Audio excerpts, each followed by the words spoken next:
In every field of medicine, there are disparities, and that means that there are health problems that affect some groups more than others. With adolescent girls who have gynecologic problems, so that means problems with their female parts, there are disparities, and it turns out most of those disparities seem to be on racial lines. They don't seem to be on socioeconomic or money lines. They really do seem to be on racial lines. And they include sexually transmitted infections. Women of color or girls of color have anywhere between a 14 to 18% higher chance of having a sexually transmitted disease than girls who are Caucasian.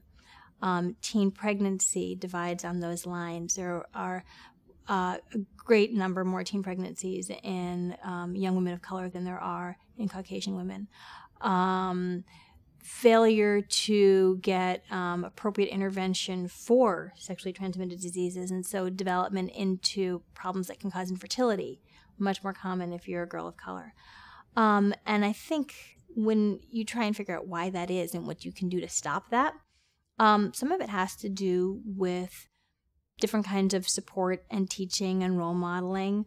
Some of it has to do with really easy stuff, like, do I have access to a doctor because I have this problem? Some of it has to do with behaviors in men, young men of color. And so as a young woman of color, you can't control that. In fact, you really can't control a lot of the things that I talked about. So when I worked with adolescent girls at Boston Medical Center, my main message was, nobody will take care of you except for you. You must take care of yourself first. The next day, after everything is over, you will be with you. You might be with him, but you will definitely be with you. And so you have to take care of you. And the things that you can do to take care of you are to make very good decisions about who you share yourself with, because you are precious. Protect yourself by using birth control, because pregnancy will change your life forever, no matter what happens with that pregnancy. And protect yourself by using barrier methods such as condoms, because their sexually transmitted diseases go from being a small problem to death. And that seems like a really, really long distance, but it's actually not, because it can all happen from the very same encounter.